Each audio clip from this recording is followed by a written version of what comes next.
ನಮಸ್ತೆ, ಕೃತಿಜ್ಞಾನ ಚಾನಲ್ಗೆ ಸ್ವಾಗತ. 7ನೇ ತರಗತಿ ವಿಜ್ಞಾನ ವಿಷಯದ ಸಸ್ಯಗಳಲ್ಲಿ ಪೋಷಣೆ. ಮಗಳೇ, ನಾವು ಹಿಂದಿನ ಕ್ಲಾಸಿನಲ್ಲಿ ದ್ಯುತಿ ಸಂಶ್ಲೇಷಣೆ ಎಂದರೇನು, ಪೋಷಣೆ ಎಂದರೇನು, ಪೋಷಣೆ ವಿಧಗಳನ್ನು ನಾವೇನು ಮಾಡೋದು ಸವಿವರವಾಗಿ ತಿಳಿದುಕೊಂಡಿದ್ದೇವೆ.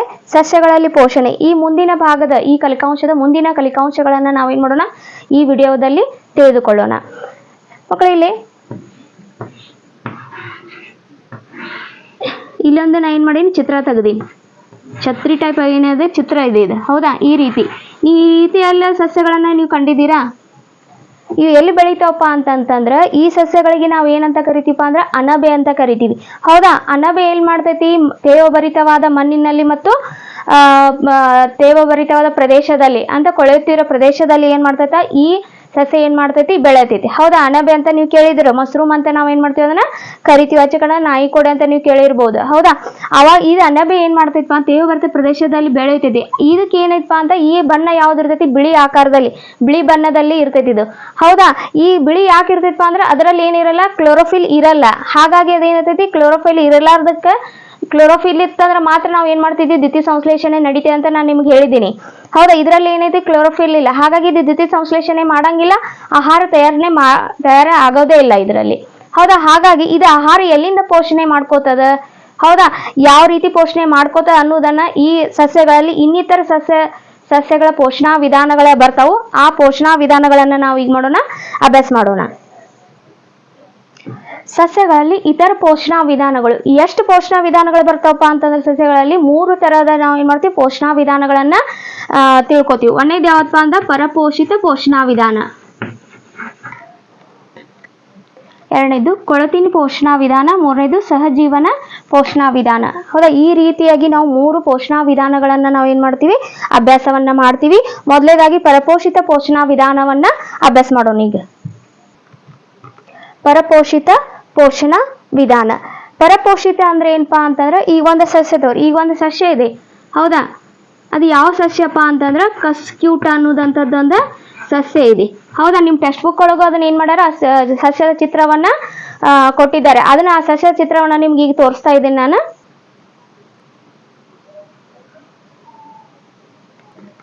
ಮಕ್ಕಳಿಗೆ ಕಸ್ಕ್ಯೂಟ ಚಿತ್ರದ ಗಿಡವನ್ನ ನೀವು ನೋಡಿದಿರಲ್ಲ, ಯಾವ ರೀತಿಯಾಗಿತ್ತಪ್ಪ ಮಕ್ಕಳದ, ಒಂದು ಗಿಡದ ಮೇಲೆ ಏನ್ ಮಾಡೈತಿ ಈ ಗಿಡ. ಹೌದಾ. ಈ ಗಿಡದ ಮೇಲೆ ಏನಾಗಿ ಈ ರೀತಿಯಾಗಿ ತಂತಿ ಆಕಾರಕ್ಕೆ ದಾರದ ಆಕಾರದಲ್ಲಿ ಹಿಂಗೇನಾಗಿದೆ ಸುತ್ತುವರ್ಕೊಂಡದಕ್ಕೆ ಬಳ್ಳಿ ರೀತಿಯಲ್ಲಿ ಏನಾಗಿದೆ ಸುತ್ತುವರ್ಕೊಂಡಿದೆ. ಇದು ಸುತ್ತುವರ್ಕೊಂಡಿದ್ದೆ ಏನಪ್ಪಾ ಅಂತಂದ್ರ ಕಸ್ಕ್ಯೂಟ ಸಸ್ಯ. ಈ ಸಸ್ಯ ಏನ್ ಮಾಡ್ತೈತಿಪ್ಪ ಅಂತಂದ್ರ ಈ ಸಸ್ಯದ ಮೇಲೆ ಅವಲಂಬನೆಯಾಗಿ ಏನ್ ಮಾಡ್ತೈತಿ, ಜೀವನವನ್ನ ಸಾಗಿಸ್ತೈತಿ. ಯಾಕೆ ಈ ಕಸ್ಕ್ಯೂಟ ಈಗ ಮಾಡ್ತೈತಿಪ್ಪ ಅಂತಂದಾಗ ಈ ಕಸ್ಕ್ಯೂಟ ಯಾವ ರೀತಿ ಹಳದಿ ಬಣ್ಣದ ಇರ್ತೈತಿ. ಇದು ಯಾವ್ದಿದು, ಯಾವ ಬಣ್ಣದ ಇರ್ತೈತಿ ಸಸ್ಯ, ಹಳದಿ ಬಣ್ಣದ ಸಸ್ಯ ಆಗಿರ್ತೈತಿ ಇದು. ಈ ಸಸ್ಯ ಹಳದಿ ಯಾಕೆ ಹಾಕೈತಿಪ್ಪ ಅಂತಂದ್ರೆ ಅದರಲ್ಲಿ ಹಸಿರು ಹಾಕಿಲ್ಲಪ್ಪ ಅಂತಂದ್ರ ಅದರಲ್ಲಿ ಕ್ಲೋರೋಫಿಲ್ ಇಲ್ಲ. ಹೌದಾ. ಕ್ಲೋರೋಫಿಲ್ ಇತ್ತಂದ್ರೆ ಅದು ಏನ್ ಮಾಡ್ತಿತ್ತು, ದ್ಯುತಿ ಸಂಶ್ಲೇಷಣೆಯನ್ನ ಮಾಡ್ತಿತ್ತು, ಆಹಾರ ತಯಾರಣೆ ಮಾಡ್ತಿತ್ತು. ಆದ್ರೆ ಅದು ಹಳದಿ ಆಗಿದೆ, ಅದರ ವರ್ಣ ಏನಾಗಿದೆಪ್ಪ ಅಂತ ಹಳದಿ ಆಗಿದೆ, ಆದ್ರೆ ಏನು ಅದರಲ್ಲಿ ಕ್ಲೋರೋಫಿಲ್ ಇಲ್ಲ. ಹಾಗಾಗಿ ತನ್ನ ಆಹಾರವನ್ನ, ತನ್ನ ಪೋಷಕಾಂಶಗಳನ್ನ ತೆಗೆದುಕೊಳ್ಳಲಿಕ್ಕೆ ಏನ್ ಮಾಡ್ತೈತಿ ಈ ಸಸ್ಯ ಏನ್ ಮಾಡ್ತೈತಿ, ಈ ಮರವನ್ನ ಅವಲಂಬನೆ ಆಗೈತಿ. ಹೌದಾ. ಈ ಮರವನ್ನ ಅವಲಂಬನೆ ಆಗುದಕ್ಕ ನಾವಂತ ಪರಪೋಷಿತ ಪೋಷಣಾ ವಿಧಾನ ಅಂತ ಕರಿತೀವಿ. ಇಲ್ಲಿ ನೋಡ್ರಿ, ಈ ಸಸ್ಯ ಅದಲ್ಲ ಕಸ್ಕ್ಯೂಟ ಸಸ್ಯ ತನ್ನ ಆಹಾರಕ್ಕಾಗಿ ಬೇರೊಂದು ಸಸ್ಯವನ್ನ ಅವಲಂಬಿಸಿರುವ ಸಸ್ಯಗಳ ಪೋಷಣಾ ವಿಧಾನಕ್ಕ ನಾವೇನಂತ ಕರಿತೀವಪ್ಪ ಅಂತಂದ್ರ ಪರಪೋಷಿತ ಪೋಷಣಾ ವಿಧಾನ. ಇನ್ನೊಂದ್ಸತ ಕೇಳ್ಕೊರಿ. ಇದು ಸಸ್ಯ ಇದಲ್ಲ, ತನ್ನ ಆಹಾರಕ್ಕಾಗಿ ಬೇರೊಂದು ಸಸ್ಯದ ಮೇಲೆ ಅವಲಂಬನೆಯಾಗಿರುವ ಸಸ್ಯದ ಪೋಷಣಾ ವಿಧಾನಕ್ಕ ನಾವೇನಂತ ಕರಿತೀವಿ, ಪರಪೋಷಿತ ಪೋಷಣಾ ವಿಧಾನ. ಹೌದಾ. ಇಲ್ಲಿ ನೋಡ್ರಿ, ಕಸ್ಕ್ಯೂಟ ಅನ್ನೋದು ಇದು ಲಕ್ಷ ಕೊಟ್ಟು ನೋಡ್ರಿ. ಹೌದಾ. ಇದು ಏನಾಗೈತಪ್ಪ, 2 ಅಂಶಗಳನ್ನ ಒಳಗೊಂಡೈತಿ. ಯಾವ್ದು ಮೇನ್ ಅಂಶ ಯಾವುದು, ಕ್ಲೋರೋಫಿಲ್ ಅನ್ನ ಹೊಂದಿಲ್ಲ. ಇನ್ನೊಂದು ಏನು ಮಾಡಾಗಿತ್ತಪ್ಪ ಅಂತಂದ್ರ ಈ ಗಿಡದಲ್ಲಿರ್ತಕ್ಕಂತ ಈ ಗಿಡ ಬಿಡುಗಡೆ ಮಾಡಿರ್ತಕ್ಕಂಥ ಈ ಗಿಡಕ್ಕೆ ಏನೈತೆ, ಕ್ಲೋರೋಫಿಲ್ ಐತಿ. ಅದಕ್ಕೆ ಈ ಗಿಡ ಏನ್ ಮಾಡ್ತೈತಪ್ಪ ಅಂತಂದ್ರೆ ಆಹಾರ ತಯಾರಣೆ ಮಾಡ್ತೈತಿ. ಈ ತಯಾರಣೆ ಮಾಡಿದಂತ ಆಹಾರ ಪೋಷಕಾಂಶಗಳನ್ನ ಈ ಕಸ್ಕ್ಯೂಟ ಏನ್ ಮಾಡ್ತೈತಿ, ಅದನ್ನ ತೆಗೆದುಕೊಳ್ತೈತಿ. ಹಾಗಾಗಿ ಇದನ್ನ ಈ ಗಿಡವನ್ನ ಅವಲಂಬನೆಯಾಗಿ ಇದು ಬೆಳಿತೈತ್ಲಾ, ಅದಕ್ಕೆ ಈ ಗಿಡಕ್ಕೆ ನಾವ್ ಏನಂತ ಕರಿತೀವಪ್ಪ ಅಂತಂದ್ರ ಅತಿಥೇಯ ಸಸ್ಯ. ಯಾವುದ ಸಸ್ಯವನ್ನ ಆಧಾರವಾಗಿ ಅವಲಂಬನೆಯಾಗಿ ತೆಗೆದುಕೊಂಡಿರ್ತೀವಲ್ಲ ಆ ಸಸ್ಯಗೆ ನಾವು ಏನಂತ ಕರಿತೀವಪ್ಪ ಅಂತಂದ್ರ ಅತಿಥೇಯ ಸಸ್ಯ. ಇನ್ನೊಂದ್ ಏನಪ್ಪಾ ವಿಶೇಷ ಕಸ್ಕ್ಯೂಟದು, ಈ ಅತಿಥೇಯ ಸಸ್ಯದಿಂದ ಏನ್ ಮಾಡ್ತೈತಿ, ತನ್ನ ಪೋಷಕಾಂಶಗಳನ್ನ ಹಿಡಿದಿಟ್ಕೊಳ್ತೈತಿ. ತನ್ನ ಪೋಷಕಾಂಶಗಳನ್ನ, ಇದರ ಪೋಷಕಾಂಶಗಳನ್ನ ತಗೊಂಡು ಏನ್ ಮಾಡ್ತೈತಿ, ತಾನು ಬೆಳಿಲಿಕ್ಕೆ ಪ್ರಾರಂಭ ಮಾಡ್ತೈತಿ. ಹಾಗಾಗಿ ಇಂಥ ಸಸ್ಯಗಳನ್ನ, ಬೇರೆ ಒಂದು ಸಸ್ಯದಿಂದ ಪೋಷಕಾಂಶಗಳನ್ನ ತೆಗೆದುಕೊಂಡು ತಾನು ಬೆಳೆಯತಕ್ಕಂತ ಸಸ್ಯಗಳಿಗೆ ನಾವು ಏನಂತ ಕರಿತೀವಪ್ಪ ಅಂತಂದ್ರೆ ಪರಾವಲಂಬಿಗಳು. ಪರಾವಲಂಬಿ ಸಸ್ಯಗಳು. ಹಾಗಾಗಿ ನಾವು ಏನ್ ಮಾಡೋದಪ್ಪ, ಕಸ್ಕ್ಯೂಟನ್ನ ಪರಾವಲಂಬಿ ಸಸ್ಯ ಅಂತ ಕರಿತೀವಿ. ಕಸ್ಕ್ಯೂಟನ್ನ ನಾವು ಯಾವ್ದಂತ ಕರಿತೀವಪ್ಪ ಅಂತಂದ್ರ ಪರಾವಲಂಬಿ ಸಸ್ಯ ಆಗಿದೆ. ಒಂದು ಇದು ಏನ್ ಮಾಡ್ತದೆ, ಪ್ರಾಣಿಗಳಂತೆ ಇದು ಪ್ರಾಣಿಗಳನ್ನು ಏನ್ ಮಾಡುತ್ತೆ, ಪ್ರಾಣಿಗಳ ಮೇಲೇನೆ ಅವಲಂಬನೆ ಆಗಿರ್ತಾವ. ಹಾಗೆ ಇದು ಸಸ್ಯ ಏನೇ ಇದೊಂದು ಸಸ್ಯದ ಮೇಲೆ ಅವಲಂಬನೆಯಾಗಿ ಇದು ಬೆಳೆಯುವುದರಿಂದ ನಾವೇನಂತ ಕರಿತೀವಿ, ಅದನ್ನ ಪರಾವಲಂಬಿ ಸಸ್ಯ ಅಂತ ಕರಿತೀವಿ. ಪರಾವಲಂಬಿ ಅಂದ್ರೆ ಏನಂತ ಗೊತ್ತಾಯ್ತಾ, ಪ್ರಾಣಿ ಆಗಿರ್ಬೋದು ಅಥವಾ ಸಸ್ಯ ಆಗಿರ್ಬೋದು, ತಾನು ಬೆಳಿಲಿಕ್ಕೆ ಬೇರೊಂದು ಸಸ್ಯಗಳ ಮೇಲೆ ಅಥವಾ ಜೀವಿಗಳ ಮೇಲೆ ಏನಾಗಿರ್ಬೋದು ಅವಲಂಬನೆ ಆತಂದ್ರ ಆ ವಿಧಾನಕ್ಕೆ ನಾವು ಪರಾವಲಂಬಿ ಸಸ್ಯಗಳಂತ ಕರಿತೀವಿ. ಉದಾಹರಣೆಗೆ ಯಾವ್ದಪ್ಪ ಪರಾವಲಂಬಿ ಸಸ್ಯ ಅಂತ ಕೇಳಿದಾಗ ನೀವೇನ್ ಹೇಳ್ಬೇಕು, ಕಸ್ಕ್ಯೂಟ ಅಂತ ಹೇಳ್ಬೇಕು. ನೋಡ್ರಿ, ಎಲ್ಲ ಸಸ್ಯಗಳು ಏನಾಗ್ತಾವಪ್ಪ ಅಂತಂದ್ರೆ ಪರಾವಲಂಬಿಗಳಲ್ಲ, ಹೌದಾ. ಹಸಿರು ಅಂದ್ರೆ ಪತ್ರಹರಿತ ಇಲ್ಲದ ಸಸ್ಯಗಳು ಮಾತ್ರ ಪರಾವಲಂಬಿ ಸಸ್ಯಗಳು. ಪತ್ರಹರಿತ ಇದ್ರೆ ಅದು ಪರಾವಲಂಬಿ ಸಸ್ಯ ಅಲ್ಲ ಮಕ್ಕಳೇ, ಲಕ್ಷ್ಯ ಇರ್ಲಿ ನಿಮ್ಗ. ಏನು ಪತ್ರಹರಿತ ಇತ್ತಂದ್ರ ಅದು ಪರಾವಲಂಬಿ ಸಸ್ಯ ಅಲ್ಲ. ಪತ್ರಹರಿತ ಇಲ್ಲದೆ ಇತ್ತಂದ್ರ ಅದು ಏನಾಕತಿ, ಪರಾವಲಂಬಿ ಸಸ್ಯ ಆಗತ್ತೆ. ಮಕ್ಕಳೇ, ಇಲ್ಲಿ ನೀವು ಒಂದು ಚಿತ್ರವನ್ನ, ಗಿಡದ ಚಿತ್ರವನ್ನ ಕಾಣ್ಲಿಕ್ಕತ್ತೀರಿ. ಈ ಚಿತ್ರದ ಹೆಸರು ಏನಪ್ಪಾ ಅಂತಂದ್ರ ಹೂಜಿ ಗಿಡ. ಈ ಹೂಜಿ ಗಿಡ ವಿಶೇಷತೆ ಏನು ಅಂತ ನಾವೀಗ ತಿಳ್ಕೊಳ್ಳೋಣ. ಈ ಹೂಜಿ ಗಿಡ ಅದಲ್ಲ, ಇದು ನೋಡ್ಲಿಕ್ಕೆ ಏನಂತ ಅತಿ ಸುಂದರವಾದಂತ ಗಿಡ, ಆಕರ್ಷಣೆಯಾದಂತ ಏನಾಗಿದೆಪ್ಪ ಅಂತಂದ್ರೆ ಗಿಡ ಆಗಿದೆ. ಇದ್ರ ವಿಶೇಷತೆ ಏನಪ್ಪಾ ಅಂತಂದ್ರ, ಈ ಸಸ್ಯ ಏನ್ ಮಾಡ್ತೈತಪ್ಪ ಅಂತ ನೋಡಿ, ಇದು ಎಲೆನೇ ಯಾವ ರೀತಿಯಾಗಿ ಆಕಾರದಲ್ಲಿ ಐತಪ್ಪ ಅಂತಂದ್ರ, ಎಲೆನೇ ಈ ರೀತಿ ಹೂಜಿ ಆಕಾರದಲ್ಲಿ ಮಾರ್ಪಾಡನೆ ಆಗುತ್ತೆ. ಇದು ಎಲೆನೆ ಯಾವ ರೀತಿ ಆಕಾರದಲ್ಲಿ ಆಗೈತಪ್ಪ ಅಂತಂದ್ರ ಹೂಜಿ ಆಕಾರದಲ್ಲಿ ಇದೆ. ಇದರ ಮೇಲ್ಭಾಗದಲ್ಲಿ ಏನಿದೆ ನೋಡಿ, ಇದರ ಮುಚ್ಚಳ ಆಕಾರದಲ್ಲಿ, ಎಲೆನೆ ಏನಾಗಿದೆ ಮುಚ್ಚಳ ರೀತಿಯಲ್ಲಿ, ಇದು ಒಂದ್ ತೆರಿತೈತಿ ಆಮೇಲೆ ಮುಚ್ಚತೈತಿ. ಈ ಆಕಾರದಲ್ಲಿ ಏನಾಗಿದೆ, ಅದು ಮಾರ್ಪಾಡನೆ ಆಗಿದೆ, ಹೌದಾ.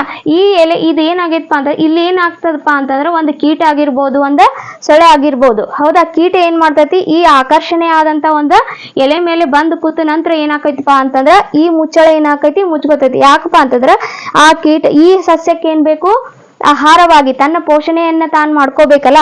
ಹಾಗಾಗಿ ಏನ್ ಮಾಡ್ಕೋತೈತಪ್ಪ ಅಂತಂದ್ರ, ಇದರಲ್ಲಿ ಪತ್ರಹರಿತ ಇಲ್ವಾ ಅಂತ ನೀವು ಕೇಳ್ಬೋದು. ಇದೆ, ಬಟ್ ಏನಾಕೈತಿ ಪತ್ರಹರಿತ ಇದೆ, ಆದ್ರೆ ಅಷ್ಟೊಂದು ಪತ್ರಹರಿತ ಇದರಲ್ಲಿ ಇರೋದಿಲ್ಲ. ಆ ಕಾರಣಕ್ಕೆ ತನ್ನ ಪೋಷಕಾಂಶಗಳನ್ನ ತೆಗೆದುಕೊಳ್ಳಕ್ ಏನ್ ಮಾಡ್ತೈತಿ, ಕೀಟಗಳನ್ನ ಸೇವನೆ ಮಾಡ್ತೈತಿ, ಹೌದಾ. ಕೀಟಗಳು ಏನ್ ಮಾಡ್ತಾವ, ಈ ಆಕರ್ಷಣೆ ಆದಂತ ಹೂವಿನ ಮೇಲೆ ಬಿದ್ದ ತಕ್ಷಣ ಏನಾಕೈತಪ್ಪ ಅಂತಂದ್ರೆ ಇಲ್ಲಿ ಏನಂತ ಅಂಟಾದ ಏನಾಗತೈತಿ, ದ್ರವ ಇರ್ತೈತಿ, ಹೌದಾ. ಕೀಟ ಬಿದ್ದ ತಕ್ಷಣ ಏನಾಕೈತಿ, ಇಲ್ಲಿ ಏನಿರ್ತೈತಿ, ಒಂದು ಅಂಟುವಾದ ದ್ರವ ಇರ್ತೈತಿ, ಮತ್ತ ಸೂಕ್ಷ್ಮವಾದಂತ ರೋಮಗಳು ಏನಾಗ್ತಾವ ಇಲ್ಲಿ ಇರುತ್ತೆ. ಹಾಗಾಗಿ ಏನಾಕೈತಪ್ಪ ಅಂತಂದ್ರೆ ಇಲ್ಲಿ ಏನಾಗ್ತೈತಪ್ಪ ಅಂತಂದ್ರೆ ಹುಳು ಬಿದ್ದ ನಂತರ ಏನಾಕೈತಿ, ಅಲ್ಲಿ ಅಂಟು ಏನ್ ಮತ್ತೆ ಅಲ್ಲಿ ಜೀರ್ಣ ರಸಗಳನ್ನ ಉಂಟು ಮಾಡಿರ್ತೈತಿ. ಜೀರ್ಣ ರಸ ಉಂಟು ಮಾಡಿದಾಗ ಆ ಜೀರ್ಣ ರಸ ಏನ್ ಮಾಡ್ತೈತ, ಆ ಕೀಟಗಳಿರ್ತಕ್ಕಂಥ ಎಲ್ಲ ಪೋಷಕಾಂಶಗಳನ್ನ ಈ ಸಸ್ಯ ಏನ್ ಮಾಡ್ತೈತಿ, ತನಗ್ ಬೇಕಾದಂತ ಪೋಷಕಾಂಶ ಹೀರ್ಕೊಂಡು ಆಮೇಲೆ ಇದೇನಾಗ್ತದೆ ಮುಚ್ಕೊಳ್ತೈತಿ. ಯಾಕೆ ಮುಚ್ಕೊಳ್ತೈತಿ, ಅಲ್ಲಿರ್ತಕ್ಕಂಥ ಕೀಟದಲ್ಲಿ ಪೋಷಕಾಂಶಗಳನ್ನ ಹೀರಿಕೊಳ್ಳಲು ಏನ್ ಮಾಡ್ತೈತಿ, ಅದ ಮುಚ್ಕೋತೈತಿ. ಅಷ್ಟು ತನ್ನ ಈ ಕೀಟಗಳಿಂದ ಇರ್ತಕ್ಕಂಥ ಪೋಷಕಾಂಶ ಹೀರಿದ ನಂತರ ಏನಾಗ್ತೈತಿ, ಅಲ್ಲಿ ಮತ್ತೆ ಅದೇನಾಗ್ತೈತಿ, ಓಪನ್ ಆಗ್ತದೆ, ಹೌದಾ. ಮತ್ತೆ ಹುಳ ಬರ್ತಾವ, ಮತ್ತೆ ಏನಾಗ್ತೈತಿ, ಕೀಟ ಏನ್ ಮಾಡ್ತಾ ಇರ್ಲೈತಿ. ಹಾಗಾಗಿ ಈ ಸಸ್ಯವನ್ನ ನಾವು ಏನಂತ ಕರಿತೀವಪ್ಪ ಅಂತಂದ್ರ ಕೀಟಾಹಾರಿ ಸಸ್ಯಗಳು.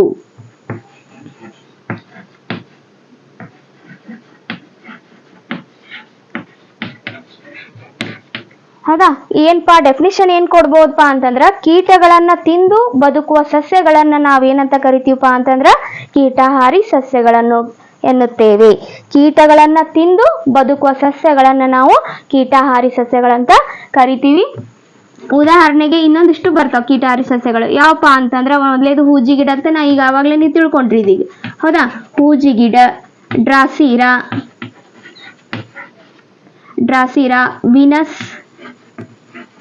ವಿನಸ್ ಫ್ಲೈಟ್ ರ್ಯಾಪ್,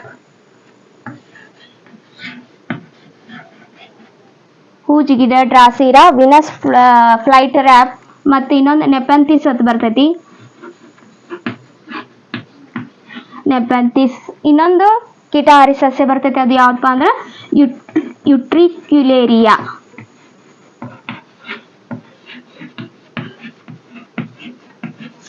ಮಕ್ಕಳೇ, ಇವು ಕೀಟಹಾರಿ ಸಸ್ಯಗಳ ನೀವು ಭಾರಿ ಇಂಪಾರ್ಟೆಂಟ್ ಅದಾವ. ಇವನ್ನೇ ಕಾಂಪಿಟೇಟಿವ್ ಎಕ್ಸಾಮ್ಗೆ ಏನಾಗ್ತೈತಿ, ಈ ಕೀಟಹಾರಿ ಸಸ್ಯಗಳ ಮೇಲೆ ಏನಾಗ್ತೈತಿ ಕ್ವಶನ್ ಬರೋ ಚಾನ್ಸಸ್ ಇರ್ತೈತಿ.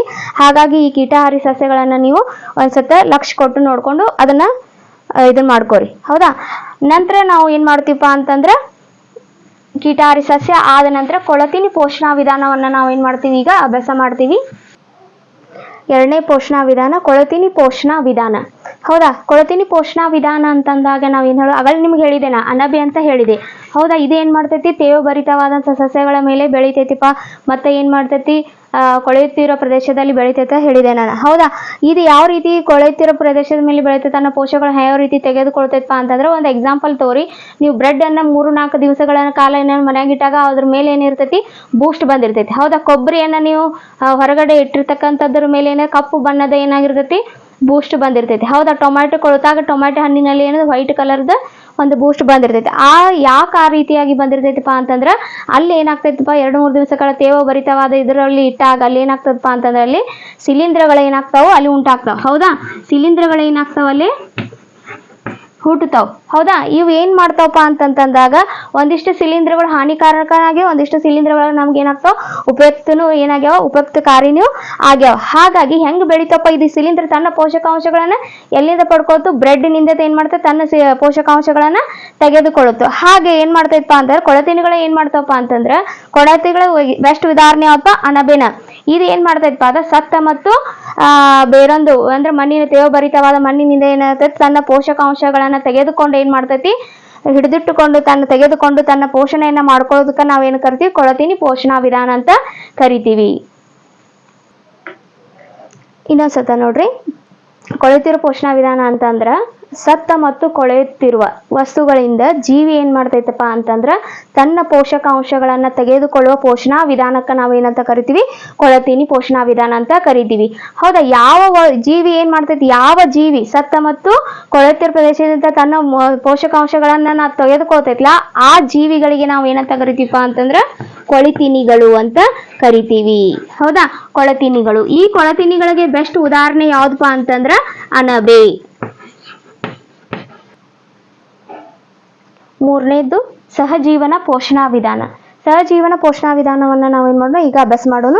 ಇಲ್ಲಿ ನೋಡ್ರಿ, ಅಂದ್ರೆ ಕಲ್ಲು ಹೂವು ಐತಲ್ಲ, ಈ ರೀತಿಯಾಗಿ ಅಂತ ಹೂವಿನ ಆಕಾರದಲ್ಲಿ ಗೋಡೆಗಳ ಮೇಲೆ, ತಂಪಾದ ಮಳೆ ಬರ್ತಾ ಪ್ರದೇಶದಲ್ಲಿ ಗೋಡೆಗಳ ಮೇಲೆ ಮತ್ತ ಇದ್ರ ಮೇಲೆ ಏನಾಗುತ್ತೆ, ಈ ರೀತಿಯಾದಂತ ಅದು ಬೆಳಿತೈತೆ. ಅಂದ್ರೆ ಏನು, ಒಂದು ಪೇಪರ್ ಕಟ್ ಮಾಡಿ ಹೂವಿನ ಆಕಾರದಲ್ಲ ನಾವು ಕಟ್ ಮಾಡಿ ಅಂಟಿಸಿದ್ರೆ ಹಸಿರು ಕಲರ್ ಇರುತ್ತೆ, ಅದನ್ನ ಅಂಟಿಸಿದ್ರೆ ಯಾವ ರೀತಿ ಕಾಣ್ಲ ಆ ರೀತಿ ಏನಾಗುತ್ತೆ, ಕಲ್ಲು ಹೂ ಇದೆ. ಇದು ಒಂದೇ ಜೀವಿ ಆಗಿರೋದಿಲ್ಲ. ಈ ಯಾವ ರೀತಿಯಾಗಿ ಬೆಳಿತೈತಪ್ಪ ಅಂತಂದ್ರ, ಇದರಲ್ಲಿ ಇದು ಜೀವಿಯಲ್ಲಿ ಶಿಲೀಂಧ್ರ ಮತ್ತೆ ಏನಿರ್ತೈತಿ, ಶೈವಲ ಇರ್ತೈತಿ. ಎರಡು ಜೀವಿಗಳು ಏನ್ ಮಾಡ್ತಾವ, ಇಲ್ಲಿ ವಾಸ ಮಾಡ್ತಾವು. ಹೌದಾ. ಶಿಲೀಂಧ್ರ ಮತ್ತು ಶೈವಲ. ಈ ಶಿಲೀಂಧ್ರ ಏನ್ ಮಾಡ್ತೈತಪ್ಪ ಅಂತಂದ್ರ, ಈ ಶೈವಲಕ್ಕೆ ಏನ್ ಮಾಡ್ತೈತಿ, ಆಶ್ರಯ, ನೀರು ಮತ್ತು ಖನಿಜಗಳನ್ನ ಒದಗಿಸಿಕೊಡ್ತೈತಿ. ಯಾವುದು, ಶಿಲೀಂಧ್ರ.